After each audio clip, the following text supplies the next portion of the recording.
I'm so excited for the Game of Thrones premiere. I can't wait. Yeah, it's going to be amazing. Excited. Do you have a favorite character? Eddard Stark. Oh, yeah. He doesn't last for... No spoilers. It's too late. He dies in the first season. I thought my favorite character was Tyrion, but I'm starting to think that it might be Varys. Why? Because he's a eunuch, and eunuchs just seem so cool. They know everything that's going on.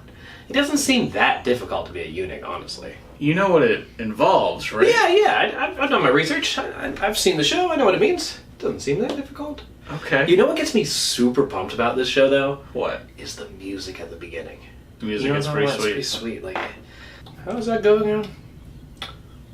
Board games, beer and board games, beer and board games, beer and board games, beer and board games, beer and board games, table hops, beer and board games, beer and board games, beer and board games, Game of Thrones and table hops, board games, beer and board games, beer and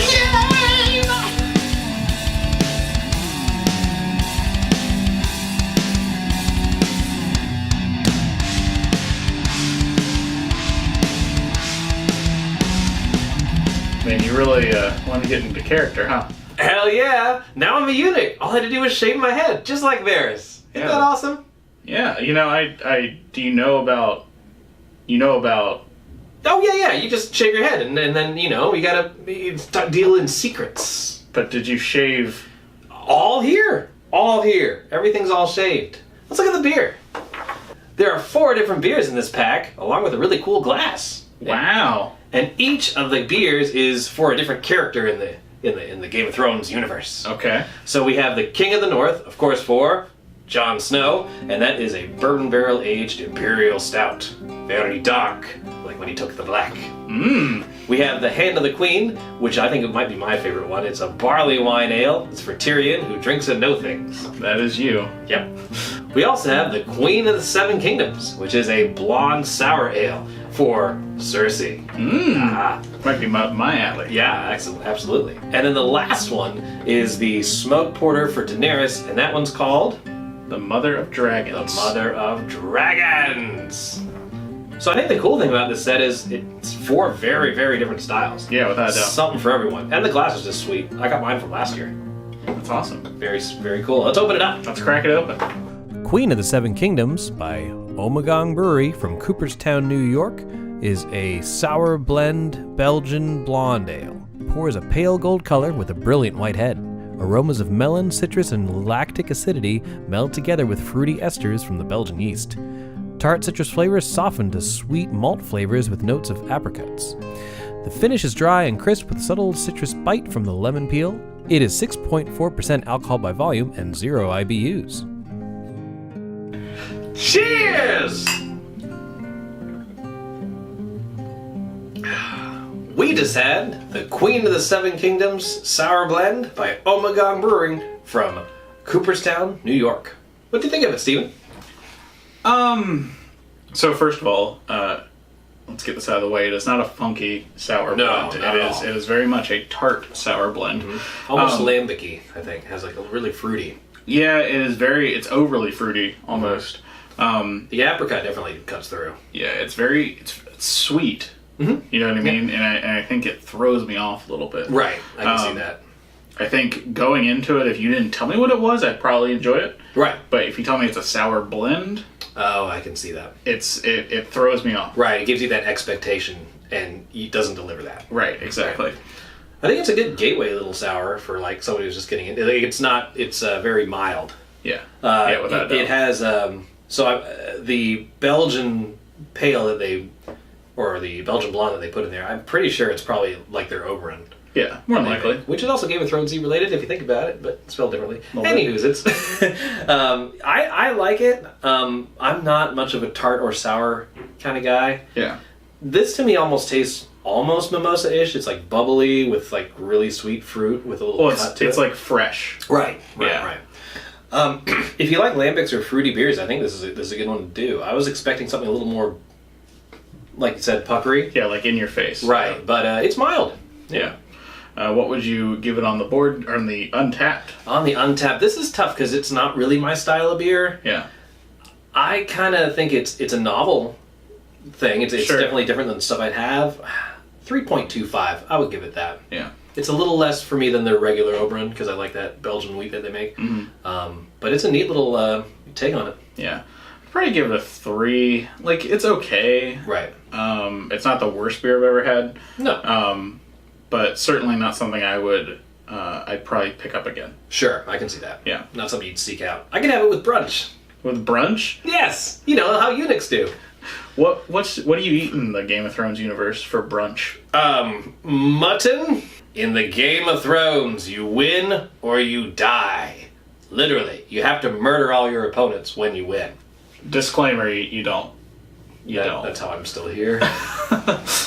All right, so it's full of intrigue, like Varys and his little birds when he gets to spread his whispers. Yeah, so 3 to 6 players, right? Up to 7 with the expansion.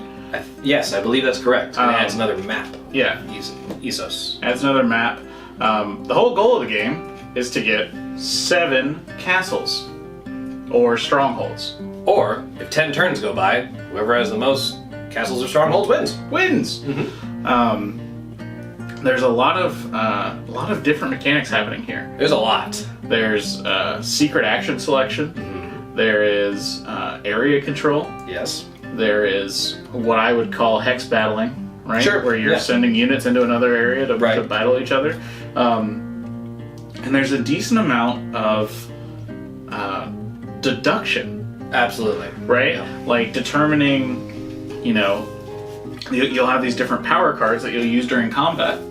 And you might play like a 4 because I know, or I think that I know that you don't have anything higher than that. Right. And the other thing that's interesting is all the cards are public knowledge, so I can look through your hand until combat happens. As soon as that happens, the cards are off the table and you can't look at them anymore. Yeah, without a doubt. It's also, there's a little bit of the memory too, because like people have cards that they've already used, and that's pretty neat. And then you also have to deduce what kind of secret tokens, the action tokens you're placing down, because there are other tokens that counteract those.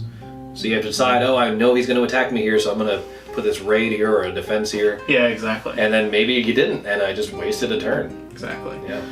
During the Thrones phase, you'll reveal different event cards that'll tell you different things to do. For example, you might have to bid on these different influence tracks to gain different powers, like the person who controls the Iron Throne. Right. Breaks all ties, goes first during actions. Huge advantage. Yeah. And I feel a lot of these story cards that come up, that the person with the Iron Throne has to make that decision between them. Exactly. Some of them are the other tokens, but most of them are this. Most of them are the Iron Throne, yeah. Certain events will also trigger the Wildlings deck. Right. When the Wildlings reach critical mass and get to 12, you will then start a secret bidding war. Right. Where you have to bid at least as many power tokens as are on the track. So in this case, it would be 12. As a group. As collectively. Correct, yep. And whoever bids the most, if you succeed, will get something special. And whoever bids the least, if you lose, gets their butt kicked. By wildlings. Yeah. We just throw them over the wall. Absolutely. Yeah. The neat thing about these power tokens that you collect throughout the game is you have to decide, I'm going to keep them for, the wildling attack, or I'm going to use them to control other areas on the board as I go around. Certainly. And then or for bidding on the influence track. And anytime you use them for any kind of secret bid, no matter what happens, they're spent. Yeah, exactly. So I think that's a pretty neat way to use them. Yeah. I think is the next biggest advantage is the King's Court Crow. Okay. Yep. So being the head of the King's Court, you get messenger raven. You get access to the messenger raven. What this allows you to do is once everyone has placed their actions and revealed, you can then swap one of your action tokens, which can be huge if you're face an unexpected attack, or if you are expecting attack and so you defended. huge advantage there. You also get the ability to play upgraded actions based on how far up the track you are. Which I found out the hard way that those are very important. Yeah, exactly. If there's no tokens that you want to swap out, you can also use this to look at the top card of the Wildlings deck, which gives you a little heads up to know whether it's something you should use your power tokens for or not. Yeah, exactly. Exactly. If you can remember that, along with everything else in this game. Yeah. The other, not confusing, but the other important part of the game is the supply track. So the supply track will actually tell you how many armies you can have and how many units can be in those armies. For instance, if you're on space 2 of the supply track, you can have an army of 3 and 2 armies of 2. You can have as many armies as 1 as you like. They don't count as armies for the sake of your supply. Right, exactly. Another thing that's interesting about the supply track is it only resets when certain cards are drawn. Correct. So if you lose a couple of your barrels, it doesn't matter on your armies until later. But Correct. then as soon as that happens, you might lose a bunch of guys all at once. Exactly. Not fun. Yeah. So this game takes about 2.5 to 3 hours, really. If you know what you're doing. Yeah, if you know what you're doing. That is a real problem, right? The game has a lot of moving parts. a lot of rules. Too. Yes, that are easily forgotten. But honestly, once you get the rules down, and once you read the rule book page by page, many times, it will all make sense. I think it's easier to remember all the characters from Game of Thrones than it is to remember all the rules in this game. I don't know any characters from Game of Thrones. You know nothing. I really like this game. Yeah, absolutely. You know, besides its shortcomings from a rules and confusion standpoint, It's clunky. it's very clunky. There's a lot of stuff happening. Right. It can be intimidating. Yes. At first, right? And I feel like also, no matter how you teach this game, someone's always going to feel like they're thrown in the deep end. There's no, like, easing into this game. So I think that the best way to learn this game is with 3 people. Oh yeah, absolutely. And having one person that knows what they're doing. And Not then, me. And then, you know, you have a couple people that you're teaching it to. But when you start talking about like 5, 6, 7 players trying to learn it in that atmosphere, Not a good idea. It's not a good idea at all. No. I feel like if you play with people that have played this game before and understand all the rules, it's a great game. There's so many fun interactions that happen with it. Yeah. I think teaching it is cumbersome. Yeah.